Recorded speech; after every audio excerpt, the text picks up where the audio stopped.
ராதே கிருஷ்ணா. சுக மகரிஷி பகவான் ஸ்ரீ கிருஷ்ணரோட மகனான சாபனோட திருமணத்தை வர்ணிக்க கேட்டோம். தொடர்ந்து மகரிஷி சொல்றார். பரீட்சித், நரகாசுரன் கொல்லப்பட்டதையும் அங்கு இருந்த பல பெண்களையும் ஸ்ரீ கிருஷ்ணர் ஒருத்தரே மணந்ததையும் கேட்டறிஞ்ச நாரதர் ஸ்ரீ கிருஷ்ணரோட இல்லற வாழ்க்கையை பார்க்க விரும்பினார். இது ஆச்சரியம். ஒரே கிருஷ்ணர் ஒரே நேரத்தில் ஒரே வடிவம் இருக்கிற 16,000 திருமேனியோட 16,000 வீடுகளில் தனித்தனியாக 16,000 மனைவியரை மணந்தாருங்கிறது உண்மையிலேயே வியப்புக்குரியதே. இதை பார்க்க ஆவல் கொண்ட தேவரிஷி நாரதர் மரங்கள் பூத்து குலுங்க, பறவை இனங்கள் ஒன்னா கூடி கலகலன்னு ஒலிக்க, வண்டுகள் இனிமையா பாட, அழகா விளங்குற உபவனமும் தோட்டமும் கொண்ட துவாரகைக்கு வந்தார். அங்க இருக்கிற தெளிந்த நீர்க்குளங்கள் அல்லியும் தாமரையும் செங்கழ நீரும் மாம்பழம் பூத்து குலுங்க, அன்னப்பறவைகளும் சாரச பறவைகளும் கூவ அழகா இருந்துச்சு. அங்க இருக்கிற 9 லட்சம் மாளிகைகளும் ஸ்படிகத்தாலையும் சந்திரகாந்த கற்களாலையும் கட்டப்பட்டு மரகத பச்சை கற்கள் பதிக்கப்பட்டு ஒளி வீசிக்கிட்டு இருந்தது. அங்க ரத்தினங்கள் பதிக்கப்பட்ட தங்கத்தால் ஆன வீட்டுப் பொருட்கள் நிறைஞ்சு விளங்கிச்சு. தேரோடர ராஜ வீதிகளும் நார்ச்சந்திகளும் கடை வீதிகளும் யானை முதலான பிராணிகளோட லாயங்களும் சபைகளும் தேவாலயங்களும் நிறைஞ்சு இன்னமும் அழகா விளங்கிச்சு. ராஜ வீதிகளும் தெருக்களும் வீட்டோட முற்புறங்களும் திண்ணைகளும் நல்லா பெருக்கி மெழுகப்பட்டிருந்துச்சு. அங்கங்க தொங்கர கொடிகளும் தோரணங்களும் வெயிலோட கடுமையை குறைச்சது. அந்த துவாரகைக்கு நடுவில் விளங்குற சீரும் சிறப்பும் மிக்க ஸ்ரீ ஹரியோட அந்தப்புறம் லோகபாலகர்களால் கொண்டாடப்பட்டது. துவஷ்டாவோட மகனான விஸ்வகர்மாவால் தன்னோட முழு திறமையும் கொண்டு கட்டப்பட்ட அந்த அந்தப்புறத்தில் ஸ்ரீ கிருஷ்ணரோட மனைவிகளோட 16,000 மாளிகைகள் ரொம்பவும் அழகா அலங்கரிக்கப்பட்டு விளங்கிச்சு. அவற்றில் ரொம்பவும் பெரிய மாளிகைக்குள்ள நாரதர் நுழைஞ்சார்.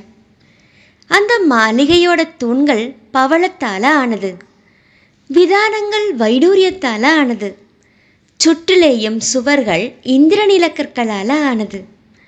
தாழ்வாரங்களும் கூடமும் கூட ஒளி குன்றாத இந்திரநீல கற்களால் ஆனதே. மேல் விதானத்தில் முத்து மணிகளால் ஆன தொங்கர சரங்கள் விஸ்வகர்மாவால் அமைக்கப்பட்டிருந்துச்சு. தந்தத்தால் ஆன ஆசனங்களும் கட்டில்களும் அங்கங்க ரத்தினங்களால் இழைக்கப்பட்டு அழகா விளங்கிச்சு.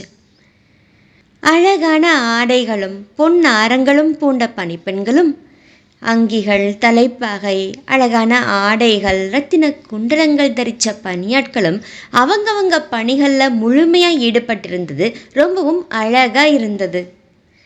மாளிகைக்குள்ள ரத்தின தீபங்கள் இருட்டை விரட்டிச்சு. கொடுங்கைக்கு மேலே அமர்ந்திருந்த மயில்கள் ஜன்னல் வழியாக வெளியே வர்ற அகில்கட்டையோட புகையை மேகம்னு நினைச்சு அகவிக்கிட்டு மகிழ்ச்சியாக ஆடிக்கிட்டு இருந்தது. அந்த மாளிகையில் 1000 பணிப்பெண்கள் சூழ்ந்து இருந்தாலும் ஸ்ரீ கிருஷ்ண பத்னியான ருக்மிணி தானே தங்கப்பூன் போட்ட சாமர விசிறியால் கிருஷ்ணருக்கு விசிறிக்கிட்டு இருக்கிறதை நாரத முனிவர் பார்த்தார். தர்மநெறி அறிஞ்சவங்கள ரொம்பவும் சிறந்தவரான பகவான் ஸ்ரீ கிருஷ்ணர் நாரதர் வந்திருக்கிறதை பார்த்துட்டு கட்டில் இருந்து உடனே எழுந்து தன் தலையில இருக்கிற கிரீடம் அவரோட திருவடிகளில் படுற மாதிரி விழுந்து வணங்கி 2 கைகளையும் கூப்பி தன்னோட ஆசனத்தில் அவரை அமர்த்தினார். பிரம்மதேவர் பகவானோட திருவடிகளை நீரால சுத்தப்படுத்த அங்க இருந்து பெருகின ஸ்ரீபாத தீர்த்தமான கங்கை அத்தனையும் தூய்மையாக்குது. பகவான் அகில லோகங்களுக்கும் ஒப்பற்ற குரு. இருந்தாலும் நாரதரோட திருவடிகளை தானே தூய்மையான நீரால சுத்தம் செஞ்சு அந்த தீர்த்தத்தை தன்னோட தலையில் தெளிச்சுக்கிட்டார். இதனால் பிரம்மண்ய தேவன்கிற அவரோட காரண பெயர் இப்போ அவர் ஒருத்தருக்கே பொருந்துற உண்மையான பெயராகிடுச்சு. நரனான அர்ஜுனனோட நண்பனும் ஆதியந்தம் இல்லாத ஒப்பற்ற ரிஷியான ஸ்ரீமன் நாராயணனேயான பகவான் ஸ்ரீ கிருஷ்ணன் தேவ ரிஷிகளில் சிறந்த நாரதரை இதமா மிதமா அமுதமா பேசி அறநெறி வலுவாம நல்லா உபசரித்து பூசனை செஞ்சு தான் செய்ய வேண்டிய பணி என்னன்னு வேண்டினார். பெருமானே, அத்தனை மக்களோட நட்பும் தீயவர்களை அடக்கிற வீரமும் அகில லோகநாதனான உங்ககிட்ட காணப்படுறது ஒன்றும் வியப்பில்லை. பெரும் புகழ் படைச்சவரே, உலகத்தோட ஈர்ப்புக்கும் காப்புக்கும்காகவே நீங்கள் தங்களோட விருப்பப்படி திருவதாரம் செய்யறீங்கிறதை நாங்கள் நல்லா அறிவோம். மக்களோட 3 தாபங்களையும் தீர்க்கவல்ல தங்களோட திருவடிகளை இன்றைக்கு பார்த்தேன். ஆழம் காண முடியாத பேரறிவு பெற்ற பிரம்மதேவர் முதலானவங்களும் இதயத்துக்குள்ள இவற்றைத்தானே தியானிக்கிறாங்க. சம்சாரம்ங்கிற பாலும் கிணற்றில் விழுந்தவனை தாங்கி கரையேற்றக்கூடிய பாதங்கள் இல்லையா இவை? இவற்றோட நினைவு அகலாமல் இருக்கவும் இவற்றை தியானிச்சுக்கிட்டே எங்கேயும் சுற்றி வர்றதுக்கு எனக்கு அருள் புரியணும். பரீட்சித். நாரதர் அங்கே இருந்து புறப்பட்டு யோகேஸ்வரனான ஸ்ரீ கிருஷ்ணரோட யோகமாயை முற்றிலுமா அறிய விரும்பி மற்றொரு ஸ்ரீகிருஷ்ண பத்னியோட மாளிகைக்குள்ள நுழைஞ்சார். அங்க மனைவியோடையும் உத்தவரோடையும் சொக்கட்டாடிக்கிட்டு இருந்த ஸ்ரீகிருஷ்ணர் நாரதரை பக்தியோட வரவேற்று ஆசனம் முதலானதை கொடுத்து பக்தியோட பூஜிச்சார். அப்புறம் ஒன்றும் அறியாதவர் மாதிரி நாரதரை பார்த்து, நீங்கள் எப்போ வந்தீங்க? நீங்களோ அனைத்தும் நிறைஞ்சவர். நிறைவற்ற என்னை போன்றவர்களால் தங்களுக்கு என்ன செய்ய முடியும்? இருந்தாலும் பெரியவரே, என்னோட இந்த பிறவி மங்களமானதா பயனுள்ளதா இருக்க அருள் புரியணும். இப்படி வேண்டினார். வியப்படைஞ்ச நாரதர் மௌனமாக அங்கே இருந்து கிளம்பி வேற ஒரு மாளிகைக்கு போனார். அங்கே ஸ்ரீகிருஷ்ணர் தன்னோட சின்னஞ்சிறு குழந்தையை கொஞ்சிக்கிட்டு இருந்தார். அங்கே இருந்து வேற ஒரு மாளிகைக்கு போன நாரதர் அங்கே நீராடுறதுக்காக போய்கிட்டு இருந்த ஸ்ரீகிருஷ்ணரை பார்த்தார். ஒரு மாளிகையில் வேள்விக்கான அக்னியில் ஹோமம் செஞ்சுக்கிட்டு இருந்தார். மற்றொன்றில் பஞ்சமகா யஜ்ஞம் செய்துக்கிட்டு இருந்தார். இன்னொரு மாளிகையில் அந்தணர்களுக்கு விருந்து கொடுக்கறதையும் அவங்களோட பிரசாதத்தை உட்கொள்றதையும் பார்த்தார். மற்றொரு இடத்துல சந்தியா உபாசனை செய்யறவராகவும் மௌனமாக காயத்ரி ஜபம் செய்யறவராகவும் மற்றொரு மாளிகையில் கத்தியும் கேடயமும் ஏந்தி வாழ் சண்டை பழகிறவராகவும் பார்த்தார். சில இடங்களில் குதிரை மேலையும் யானை மேலையும் தேர்லையும் அமர்ந்து போகிறதை பார்த்தார். ஒரு இடத்துல வந்திகள் துதிக்க கட்டில் மேலே சயனிச்சுக்கிட்டு இருந்தார். மற்றொரு இடத்துல உத்தவர் முதலான மந்திரிகளோட மந்திராலோசனை செய்துக்கிட்டு இருந்தார். இன்னொரு இடத்துல சிறந்த பெண்களோட ஜலக்கிரீடை செய்துக்கிட்டு இருந்தார். ஒரு இடத்துல நல்லா அலங்கரிக்கப்பட்ட பசுக்களை சிறந்த அந்தணர்களுக்கு தானம் கொடுத்துக்கிட்டும் மங்களமான புராணம் மற்றும் இதிகாசங்களை கேட்டுக்கிட்டும் இருக்கிறவரை பார்த்தார் நாரத மகர்ஷி.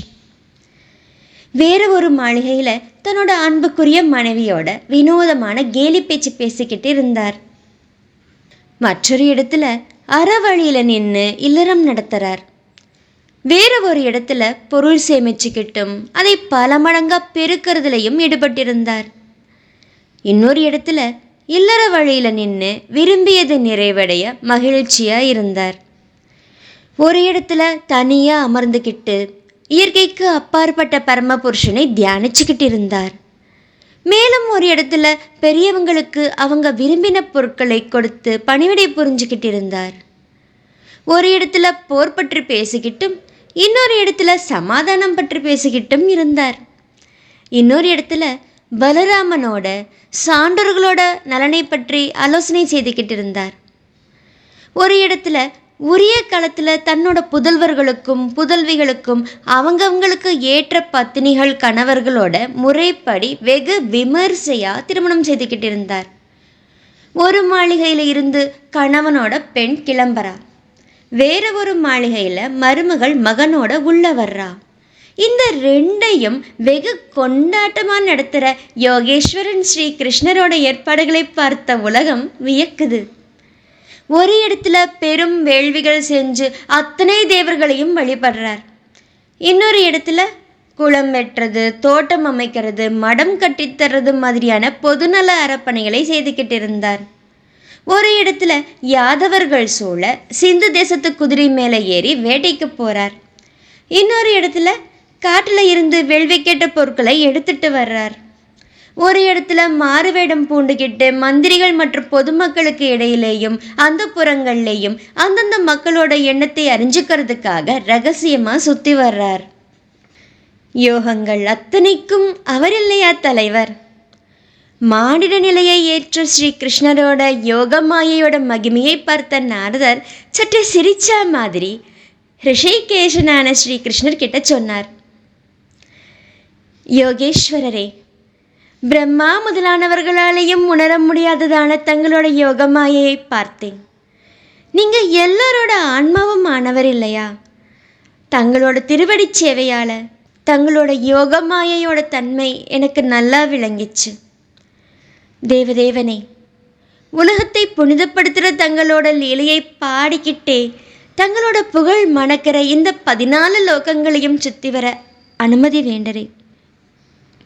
தேவரிஷி, தர்மத்தை உபதேசிக்கிறவனும் நானே, அதை செய்யறவனும் நானே, செய்யறதை பார்த்து மகிழ்ச்சி அடைகிறவனும் நானே. இந்த உலகத்துக்கு தர்ம நெறியை புகட்டவே நான் தங்களுக்கு உபச்சாரம் செய்யறதுங்கிற தர்மத்தை நடத்தி காட்டினேன். அதனால அருமை செல்வரே, என்னோட யோகமாயை பார்த்து மயங்க வேண்டாம். பரீட்சித், இல்லறத்தோருக்கு உரிய புனிதமான அறப்பணிகளை புரிஞ்சுக்கிட்டு ஒரே ஸ்ரீகிருஷ்ணர் எல்லா மாளிகைகள்லையும் தனித்தனியா உலாவறதை பார்த்து எல்லையற்ற திறமை கொண்ட ஸ்ரீகிருஷ்ணரோட யோக மாயையோட பெருமையை பார்த்து நாரத முனிவர் பெரும் வியப்படைஞ்சார். பகவான் ஸ்ரீ கிருஷ்ணரால் உபசரிக்கப்பட்ட நாரதர் மகிழ்ச்சி அடைஞ்சு அவரையே தியானிச்சுக்கிட்டு அங்கிருந்து போனார். அகில லோகங்களும் வாழ தன்னோட அளவற்ற ஆற்றலை மேற்கொண்டு ஆனால் சாதாரண மனித நிலையில் திருவிளையாடல் புரிஞ்சுக்கிட்டு 16,000 பெண்களோட நாணமிக்க அன்பு, பார்வை, சிரிப்பு இவற்றில் மகிழ்ச்சி அடைஞ்சு அவங்களோட ஸ்ரீகிருஷ்ணர் இன்பமாக வாழ்ந்தார். உலகத்தோட தோற்றத்துக்கும் இருப்புக்கும் மறைவுக்கும் காரணமான ஸ்ரீஹரி மற்றவங்களால் ஆற்ற முடியாத செயல்களை இந்த அவதாரத்தில் பண்ணினார். அவை அத்தனையும் பாடியும் கேட்டும் மகிழறவனும், பாடினவங்களையும் கேட்கிறவங்களையும் பார்த்து மகிழறவனும், முக்தியை தரக்கூடிய ஸ்ரீகிருஷ்ணரோட திருவடிகளில் ஆழ்ந்த பக்தியை பெறுவான். ஸ்ரீமத் பாகவத் மகாபுராணம் தசமஸ்கந்தத்தோட பிற்பகுதியில் 69வது அத்தியாயம் முற்றிற்று. சர்வம் கிருஷ்ணார்ப்பணம்.